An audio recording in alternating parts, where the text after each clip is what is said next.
6 franchises worth more than $50 billion are all chasing the same 41-year-old man. And the strange part isn't that they all want him, it's that almost none of them can actually pay him. On paper, LeBron James is worth $57,750,000 this season, but the teams he actually wants, most of them can offer him $3.9 million, the veteran's minimum, the same check a rookie's backup gets. So here's the question this entire summer is really about, the one ESPN won't frame this way. If nobody can pay him, then what exactly are these 6 teams bidding with?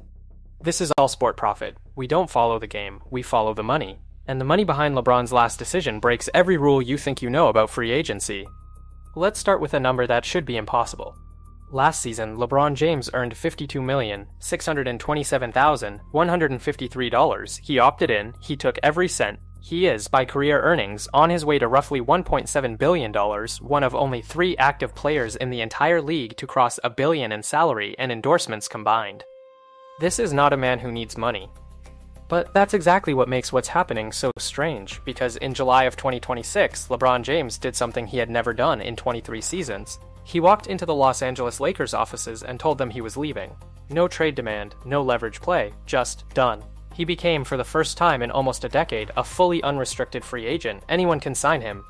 And pause on what that word unrestricted actually costs the team he's leaving. The Los Angeles Lakers, a franchise worth $10 billion, are about to watch the most valuable asset in their building walk out the door and get absolutely nothing in return. No draft picks, no young player, no trade package, zero. Because when a free agent leaves outright, there's no compensation, he simply belongs to whoever he chooses next. Think about that from a pure business standpoint. If the Lakers had traded LeBron a year ago, even a diminished 40-something LeBron, they could have pulled back multiple first-round picks and prospects. Instead, by letting his contract expire, they turned the greatest player of his generation into the most expensive nothing in sports, an asset that walks away for free. That is the first hidden number of this entire saga. The Lakers didn't lose LeBron for the minimum. They lost him for less than the minimum. They lost him for nothing. And the moment he did, the most valuable sports league on the continent basically froze. The commissioner, Adam Silver, admitted the league was holding pieces of its own schedule hostage, waiting to see where one man would sign. Stop and appreciate how absurd that is as a piece of economics. This is a 30-team league generating more than $11 billion a year, with a national television deal worth tens of billions, thousands of employees, a fixed calendar printed months in advance. And all of it, the schedule, the trades, the plans of 29 other franchises sat parked, waiting on the private decision of one 41-year-old who hadn't even said which city he was leaning toward. No contract dispute, no lockout, just one man thinking. That is not the gravity of an athlete, that is the gravity of an institution. LeBron James, unsigned, moved the market harder than most signed superstars move it in a season. And that gravity is the invisible thing every one of these 6 teams is actually chasing, long before we get to what any of them can pay. 6 teams stepped forward: Cleveland, Miami, Golden State, Philadelphia, Minnesota, Denver, every one of them a contender, every one of them selling LeBron a version of the ending he wants.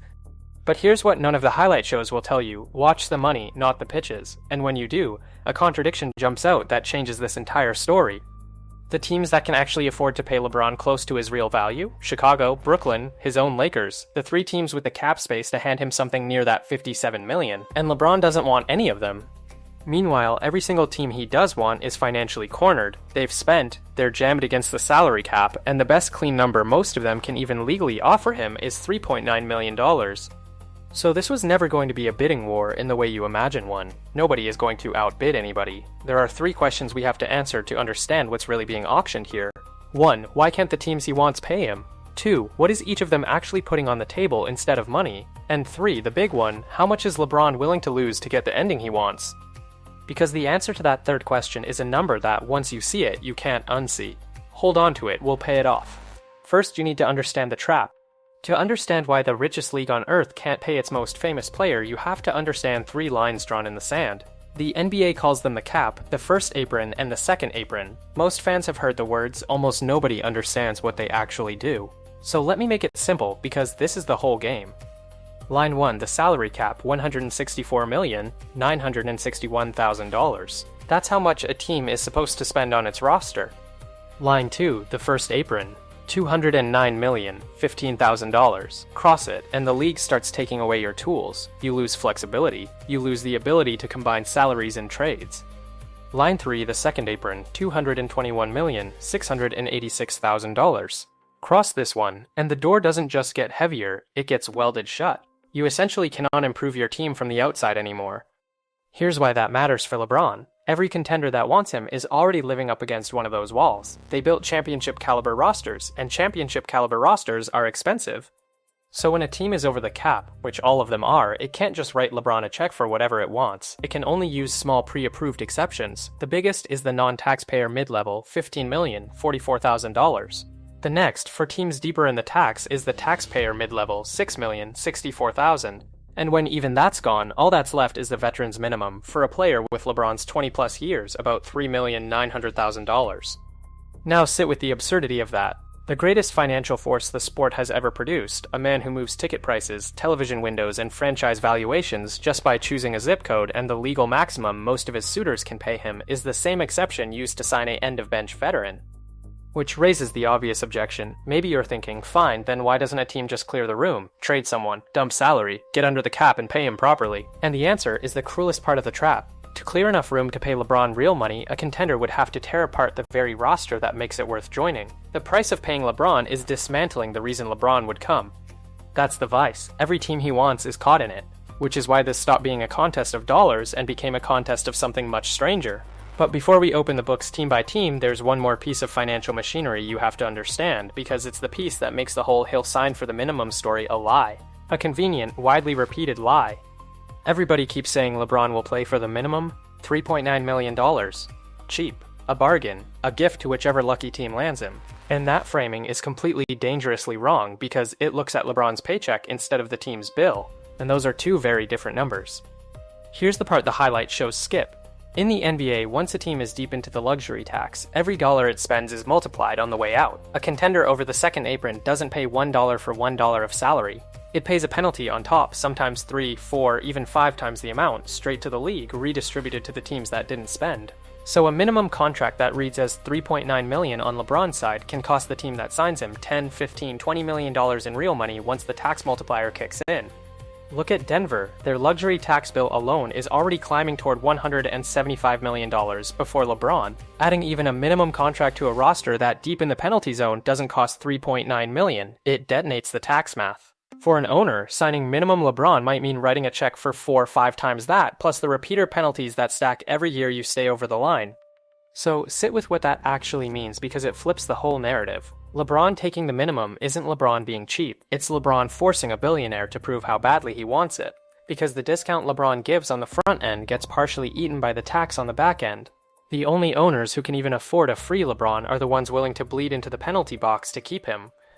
And that reframes every single bid we're about to break down. When Cleveland or Miami or Denver says we'd love to have LeBron at the minimum, what they're really saying is, we're willing to pay the league a fortune in penalties for the privilege of paying LeBron almost nothing. That's the real auction, not what LeBron earns, what each owner is willing to burn. So now, finally, let's open the books and see which billionaire is bidding the most of what actually matters. Start where it all started. Start where it started, Cleveland. This is the team LeBron was born 40 minutes from, the franchise he dragged to its only championship in 2016, ending a 52-year title drought for an entire city. He played 11 seasons here, 1,001 games. He still has a custom mansion near Akron. If the word home means anything in this story, it means Cleveland. So what can home actually pay him? Here's where it gets interesting. Cleveland is one of the few suitors with a little breathing room, $25,300,000 below the first apron. And there's a reason. James Harden declined a $42,300,000 player option, which opened a door. If Harden walks, Cleveland can offer LeBron the veterans minimum, $3,900,000. If they hold their roster together, they can stretch to the tax mid-level, about $6,100,000. And if they're willing to move a piece like Max Struss or Dennis Schroeder, they can nudge that number a little higher. Sit on that Harden detail for a second because it's a perfect example of how this whole thing really works. James Harden declined $42,300,000. A player voluntarily walked away from $42 million, and by doing it, he handed Cleveland the flexibility to chase LeBron. That's the domino logic of a capped league. For LeBron to get his homecoming, someone else's $42 million decision had to fall first. Nothing in this sport moves in isolation. Every dollar LeBron might sign for was unlocked by a dollar somebody else gave up. Now, a hard line, and we hold it all night. None of this is a leaked offer. These are the plausible legal routes under the rules based on published cap analysis. Cleveland has not put a documented number on the table. What we're mapping is what each team can do, not what it has done. And what Cleveland has done is build a genuine contender around it, Donovan Mitchell. Evan Mobley, an MVP-shaped defensive anchor, Jarrett Allen, size, shooting, and a defense already built for a deep playoff run. LeBron wouldn't have to be the engine here. He could be the finishing piece. So Cleveland's bid comes down to a single word: legacy. The chance to end the story where it began, to retire in the jersey of the city he saved, to hand his hometown one more parade. That is a real currency. For some players, it's the only currency that matters. But here's the hinge, and keep it in your head as we move. Legacy doesn't win games in April. Cleveland can offer LeBron the most emotionally perfect ending in sports. What it can't clearly offer is the thing LeBron has chased his entire career: certainty that this roster, this coach, this exact group finishes the job. And if you can't buy certainty with emotion, then maybe the team that wins this isn't the one that feels like home. Maybe it's the one that looks, on paper, like the most terrifying frontcourt ever assembled. Which brings us to Miami. Miami, the city where the modern LeBron was invented. This is where he went in 2010, where he learned to win 2 titles, 4 straight finals, the place that turned a phenom into a champion. And now Pat Riley wants to close the loop, because Miami just did something enormous. They traded for Giannis Antetokounmpo. Let that register. Miami sent out Tyler Herro, Cal Ware, 2 more young players, and 3 first-round picks to land a 2-time MVP. And they still have Bam Adebayo. So the pitch to LeBron is almost cartoonish in its ambition. LeBron James, Giannis Antetokounmpo, and Bam Adebayo, what ESPN called, without blinking, the most athletic and versatile frontcourt in the history of the NBA. What can they pay? Miami is $10,500,000 below the first apron. The number that keeps surfacing is around $7 million. Sign LeBron there, and the Heat can still squeeze in a 14th player and stay legal under the hard cap. $7 million. For arguably the greatest player alive. To play next to 2 more All-Stars. But you cannot understand the $7 million figure without understanding what Miami already spent to make it matter. Because to land Giannis, the Heat didn't just open their wallet, they mortgaged their future. Out the door went Tyler Herro, a homegrown all-star, Kel Ware, a young center they developed, 2 more young players, and 3 first-round draft picks. 3, that's not a trade, that's a franchise cashing in the next 6 years of its own future for one 2-year championship window. So, look at the strange economics here. Miami spent 3 first-round picks and its best young players to acquire Giannis, a package that will define the franchise for a decade. And then, to complete the picture, all it needs from LeBron James is a $7 million signature. LeBron is, somehow, the cheapest part of the most expensive gamble in the league. The Heat bet the house on the roof. LeBron is just the doorknob, and that tells you exactly how much pressure sits on this working, because if it doesn't, Miami didn't just waste $7 million on LeBron. It torched a decade of its own future for a second-round exit. It sounds unstoppable, and this is exactly the moment a good money story slows down and asks the question the hype skips. 3 of the best athletes on the planet, and not one of them is a shooter. Giannis doesn't stretch the floor, Bam lives in the paint, and LeBron at 41 is not spotting up from 30 feet. You can have the most athletic frontcourt ever assembled and still watch defenses collapse the lane into a wall because there's nobody to punish them from outside. That's the paradox of the Miami bid. On paper, it's the scariest roster. On the floor, it's a spacing experiment nobody has run before. Riley and Spoelstra are betting their system can solve it. Maybe they can. Miami has bent reality before. So Miami's currency isn't legacy, and it isn't really money, it's belief. Belief in Spoelstra. Belief that 3 alphas can share 1 ball. Belief that a 3rd ring in Miami would put LeBron somewhere in the argument no other player can reach. And here's the hinge. What happens to that $7 million bargain if the fit doesn't work? What happens when the most athletic frontcourt in history bows out in the second round, and LeBron gave up tens of millions to be there? Hold that thought. Because there's one team whose entire pitch is that the fit would never be a question at all. And that team plays a very specific brand of basketball, in a very expensive corner of California. Golden State, the Warriors. The one bid that isn't about a title at all, it's about a story. In the summer of 2024, LeBron James and Stephen Curry stopped being rivals for 2 weeks and became teammates, Team USA. Olympic gold in Paris, and by every account, they loved it. The 2 faces of an entire era of basketball finally on the same side. The Warriors' pitch is simple. What if that didn't have to end in Paris? Curry said it himself, and it's the most Curry sentence imaginable. The pitch is, do you want to play good basketball and be around people who know how to play the game? And then he added, I promise this is real. There's good golf in the Bay. That's the whole bid. Beautiful basketball, old friends, great golf, a victory lap for 2 players who defined 20 years of the sport. What can they actually pay? Base case, the veterans minimum, $3,900,000, but the Warriors have a lever. If they trade Moses Moody's $12.5 million contract, and if Draymond Green re-signs in the $20 to $22 million range instead of higher, Golden State can open up around $6 million for LeBron and drop nearly $38 million below the first apron. It takes maneuvering. It's not automatic, but the path exists. The roster is real too. Curry, still elite. Draymond Green, the defensive brain. Jimmy Butler, though he's recovering from a torn ACL, a genuine question mark. A transition-heavy, pass-happy system that, frankly, fits what LeBron's game has become at this stage. Less isolation, more flow, more open-court decisions.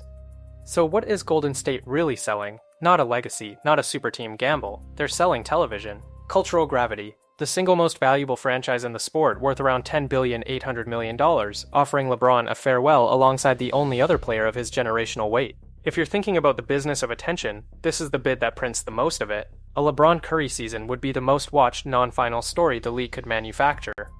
And understand what that valuation means in context. The Warriors are worth $10.8 billion. The average NBA franchise now sits at $5.5 billion, up 18% in a single year. These aren't basketball teams anymore. They're media empires that happen to bounce a ball. And the single most reliable accelerant for that kind of valuation is a superstar who bends the television schedule around himself. Golden State doesn't just want LeBron to win.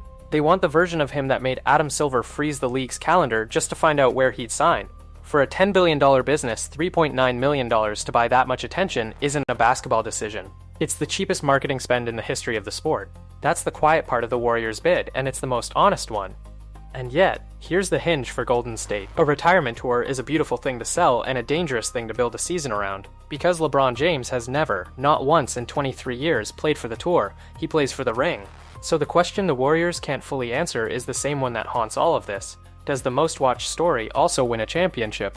Or is it just the most expensive highlight reel ever filmed? Two teams left in the East still think they have the real answer. And one of them has been waiting 43 years. Philadelphia, the dark horse. And maybe, depending on which insider you believe, the actual frontrunner. Here's a fact that reframes the whole 76 Irfs bid. Philadelphia has not won an NBA championship in 43 years. They have not even reached the conference finals in 25. For a franchise with this much history, Wilt, Dr. J, Iverson, Barkley, that's not a drought, that's a curse. And curses are exactly the kind of thing LeBron James has built his legend on breaking. The on-court logic is clean. Tyrese Maxey, one of the fastest guards alive. Joel Embiid, when healthy, a former MVP and a scoring center in the exact mold of the Anthony Davis frontcourt that once won LeBron a title in the bubble. VJ Edgecombe, young legs in transition. This is a roster that could protect a 41-year-old LeBron in ways Miami and Cleveland can't. Multiple creators, multiple defenders, a big man who commands the paint so LeBron doesn't have to. But here's the cold part. Philadelphia already spent its money. They used the $15 million non-taxpayer mid-level on other players. They split their exceptions. By the time LeBron picks up the phone, the only clean number Philadelphia can legally offer him is the veteran's minimum. $3,900,000.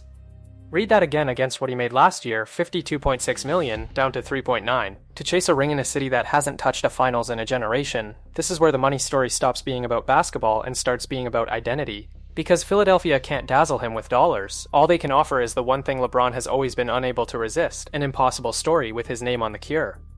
But there's a risk buried in the Philadelphia bid that the romance conveniently hides, and it's a financial one as much as a medical one. The entire Sixers pitch rests on Joel Embiid being healthy, and Embiid healthy is one of the three best players alive. Embiid injured, which he has been, again and again, turns this roster from a title formula into an expensive question mark. So LeBron wouldn't just be betting $49 million on a story, he'd be betting it on a knee. That's the cold calculation underneath the fairy tale. Cleveland offers a healthy, proven core and a smaller ceiling. Philadelphia offers a higher ceiling propped up on one man's medical chart. And when you're 41 years old with maybe one or two real championship windows left, the health of the co-star isn't a footnote. It's the whole investment. LeBron has broken curses before, but he's never done it by gambling his last window on someone else's body.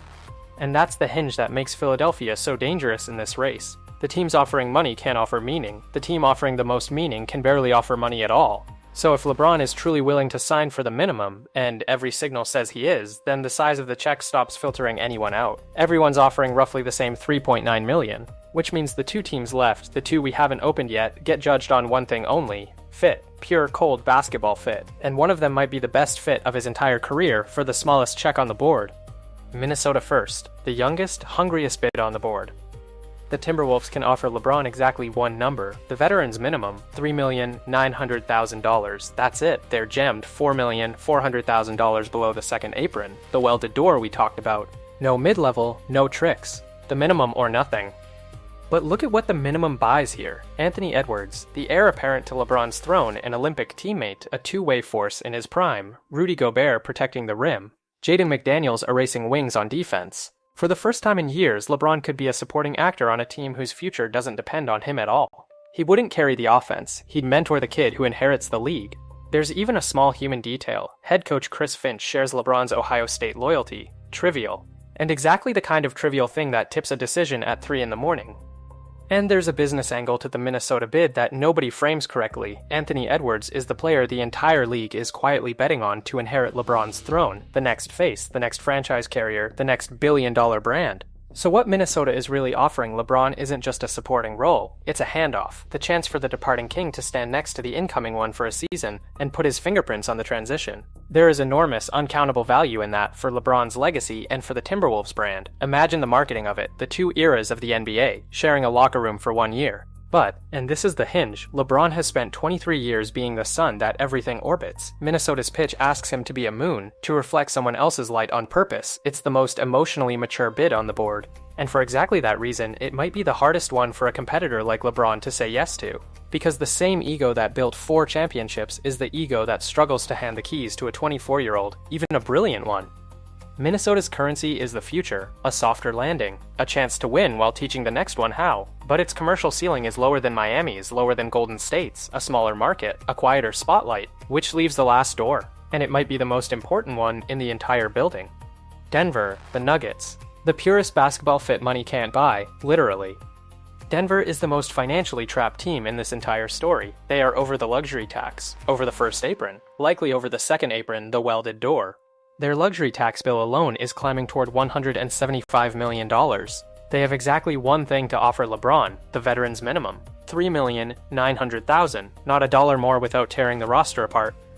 And yet, the name on this roster is Nikola Jokic, a 3-time MVP, the best passing big man in the history of the sport, and quite possibly the best basketball player alive right now. Put a still brilliant LeBron next to the smartest offensive hub the game has ever produced, with Jamal Murray and Aaron Gordon around them, and you have on paper the cleanest championship fit of any team we've discussed. No spacing crisis, no 3-alpha ego math, just basketball IQ stacked on basketball IQ. And here's the brutal beauty of Denver's situation. They are so far over the line, past the tax, past the first apron, into that welded shut second apron, that they have 0 tools left. No mid-level, no sign and trade flexibility, nothing. The only mechanism the rules leave them is the one exception every team keeps in its back pocket, the veteran's minimum, which means Denver literally cannot make LeBron a real offer even if the owner wanted to hand him $50 million tomorrow. The league forbids it. The single best on-court fit in the entire league is also, by rule, the team that can offer him the least. If that isn't the perfect summary of this whole broken, beautiful auction, nothing is. Analysts called it plainly, the veteran's minimum is the cleanest path for LeBron to go chase a 5th ring with Jokic. So Denver is the sharpest version of this entire paradox, the smallest possible check, and maybe the best possible chance to win. Which forces the question this whole video has been circling. If the fit is best in Denver, the story is best in Philadelphia, the spotlight is best in Golden State, the ceiling is scariest in Miami, and the heart is loudest in Cleveland, and they all pay roughly the same $3.9 million, then how do you even choose? You choose by deciding how much you're willing to lose. And that number, finally, is the one we buried at the very start. It's time to dig it up. Let's go back to the number we opened with. Last season, LeBron James earned $52,627,153. Now watch what the choices actually cost him. If LeBron signs using a full mid-level around $15 million, he walks away from roughly $37,500,000 compared to what he made last year.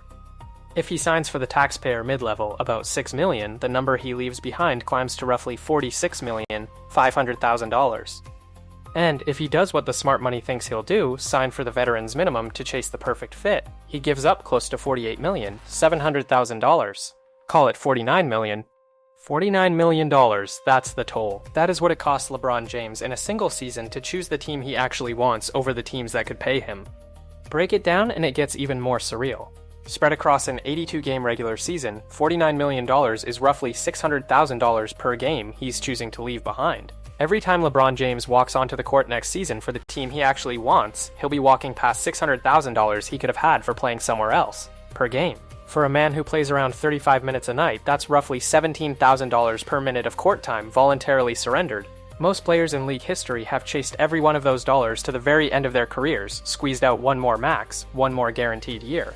LeBron is doing the exact opposite at the exact moment he has the most leverage he's ever had, and he's doing it on purpose. That inversion is the whole story. To put that in human terms, that's not a discount. That's more money than most first overall draft picks will make in their entire rookie contract, handed back voluntarily in 1 year by a man for whom the season is optional in the first place.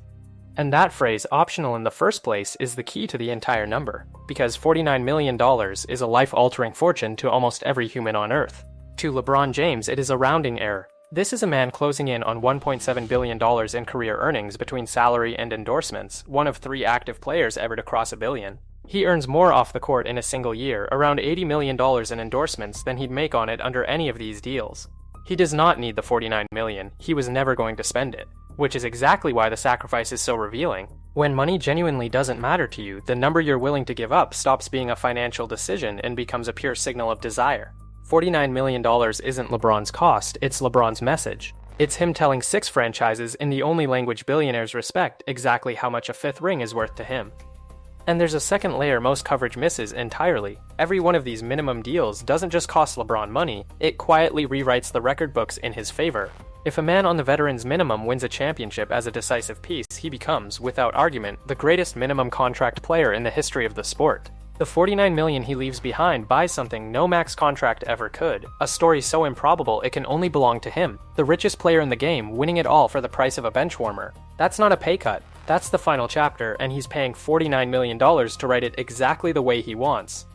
And this is the exact point where the mainstream coverage gets the story completely backwards. The talking heads keep framing this as a bidding war, as if these 6 billionaires are out there trying to outpay each other for LeBron. They're not. They can't. Almost every team he wants is offering the same floor. The dollars are basically identical.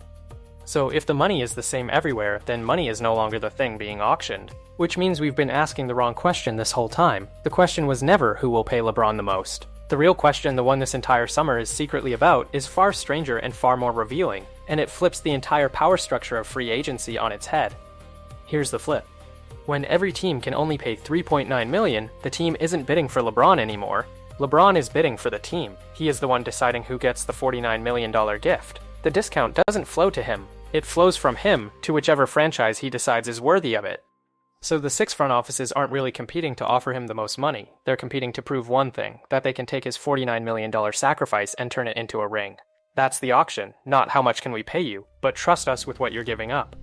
Cleveland bids with legacy, the homecoming ending. Miami bids with ambition, the most athletic front court ever built. Golden State bids with spectacle, the farewell tour beside Curry. Philadelphia bids with meaning, the 43-year curse to break.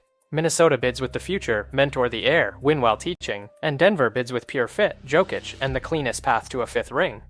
6 currencies, 0 of them are dollars. That is the most expensive free agency in modern basketball, and the checkbook is almost irrelevant. And understand how genuinely strange that is historically. Free agency was built as an auction of money. That was the entire point of it, the mechanism that finally let players sell their talent to the highest bidder. For 50 years, the biggest name on the market went to the biggest check, or close to it. What LeBron is doing detonates that logic. He is the biggest name the market has ever seen, and he has made the check the least important variable on the board. He's taken the one lever that was supposed to control superstars, money, and set it on fire in front of 6 billionaires just to see which one flinches for the right reasons. Think about the power that represents. A salary cap exists to stop any one player from dominating the league. The aprons exist to punish teams that spend. Every financial rule in the building was designed to contain exactly this kind of talent. And LeBron just found the one move none of those rules can stop, because you cannot cap a man who refuses to be paid. When money is your leverage over someone, and that someone stops caring about money, you have no leverage left at all. That is the real reason 6 contenders are holding their entire offseason hostage to one man's decision. Not because of what he'll cost them, because of what he's willing to give up, and because there is no rule in the book that can tell him no. And it tells you something about where LeBron James actually is at 41, $1.7 billion into a career. He is not choosing who will pay him the most, he may be choosing who deserves the largest discount in the history of sports. The $49 million isn't the price of a contract, it's the price of a ring he can hand to exactly one city, and he's making 6 of them audition for the privilege of receiving it. Before we call it, put the whole board in front of you one last time, the way LeBron has to. 6 teams, 1 check, $3.9 million, sitting in front of almost every one of them. Cleveland, the loudest heart, a proven core, a smaller ceiling. Miami, the scariest roster ever assembled, built on a mortgaged future and a spacing prayer. Golden State, the biggest spotlight in the sport, $10.8 billion of franchise betting on a farewell. Philadelphia, the most seductive story propped on one man's knee. Minnesota, the most mature bid, asking a king to be a moon. And Denver, the cleanest championship fit in basketball, offered by the one team the rules forbid from paying him $1 more than the minimum. Every one of them is asking LeBron to give up the same $49 million. The only question left is which of them earns it. So who wins the auction? Let's be honest about it, the way the money forces us to be. If the check is the same everywhere, LeBron optimizes for the one variable he's chased his entire life, the ring. The two bids that survive that filter are the two with the cleanest championship math, Denver, where Jokic makes the fit effortless, and Philadelphia, where Embiid recreates the exact formula that once won him a title, both, not coincidentally, for the smallest check on the board, $3,900,000, the $49 million discount handed to whoever can most convincingly promise a fifth banner. That's the verdict the money points to. But money doesn't sign the contract, LeBron does, and there's one variable no cap sheet can measure, and it's the one that has quietly decided every LeBron move for 23 years. Because here's the thing the spreadsheets keep missing. The $49 million isn't really the sacrifice is time. It's the one asset even a billionaire can't buy back, and LeBron has less of it left than any superstar in the league. So the last question isn't which team can pay him, it's which team is worth the only thing he can't get a discount on. And that changes who the real winner of this auction might be. We ran the money. Next, we're running something nobody else in this business is tracking, and it points to a team none of the experts are talking about. Where do you think LeBron signs, and how much is he really leaving on the table? Drop your number in the comments, we read them, some of them become the next video.